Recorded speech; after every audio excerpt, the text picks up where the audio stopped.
I used to think Zoro was boring, not weak, not unimportant, just flat. Strong, stoic, and loyal, but where was the depth? Then I realized something. One Piece doesn't hand you character development on a silver platter. Oda makes you earn it. Zoro isn't flashy with his emotion. He doesn't spill his backstory every arc. But if you actually pay attention and actually track his code, his choices, his silence even, you start to see the truth. Zoro isn't Luffy's right hand. He's the emotional spine of the crew. And once you see it, you won't unsee it. Just hear me out. Every Straw Hat has a dream. Nami wants to map the world, Sanji wants to find the all blue, Usopp wants to be a brave warrior of the sea, and Luffy wants to be king of the pirates. And Zoro, he wants to be the strongest swordsman alive. But his dream has roots. Zoro grew up training in a dojo, where the only person that could beat him was Kuina. They fought over 2,000 times and he never won once. Then tragedy struck, Kuina died. And Zoro made a vow, he will become the greatest swordsman in her place. But here's the deeper layer. Kuina once said, even if I beat the boys now, I will never be a man. But he understood her pain. And he carried that burden forward not just to win, but to prove her wrong. And from that day forward, promises wasn't just personal to Zoro, they were sacred. Flash forward to Zoro's introduction. He's tied up in a navy yard, imprisoned by Helmeppo. Why doesn't he escape?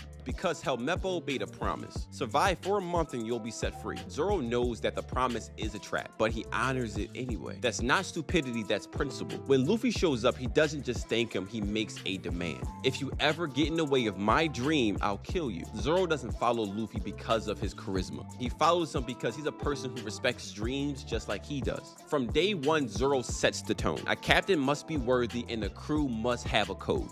Then comes Mihawk. Zoro challenges the world's strongest swordsman knowing he'll lose. Mihawk humiliates him with a dagger, but Zoro doesn't flinch. But when he falls, he turns around and says, scars on the back are swordsman's shame. Mihawk is stunned, tells Zoro to live, to grow stronger, and to surpass him. This is the moment Zoro dies, not physically, but symbolically. The lone swordsman dies, but the future right hand is born. He turns to Luffy and says, I will never lose again. Do you have a problem with that, Captain? Zoro doesn't use captain lightly. That word means something. This is where Luffy becomes a captain because Zoro acknowledges him. When Usopp leaves after fighting Luffy, the crew splinters. Usopp wants to return without apologizing. Luffy's ready to forgive. Zoro says no. If you let him back in without admitting he was wrong, I'm leaving. Why? Because Zoro knows that promises matter. And he knows that the crew only works if Luffy acts as a captain. He doesn't say it out of ego. He says it to protect the structure that makes the Straw Hats real. Zoro doesn't just fight battles, he enforces standards.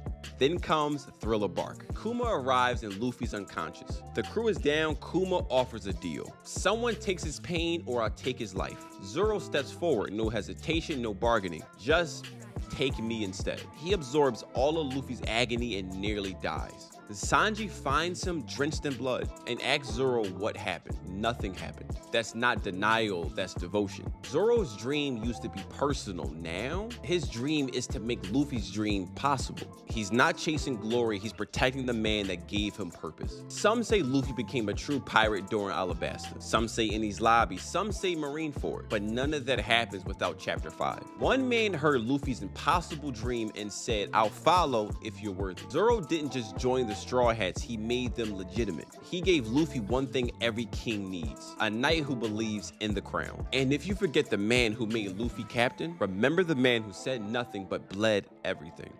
If this hit you the way it hit me, drop your favorite Zoro moment down in the comment section. And if you want more deep dives and Straw Hat breakdowns, like the video, subscribe to the channel, and hit that notification bell because we're diving into every crew member one vow at a time. I will see you guys in the next video. Did you? The legendary treasure!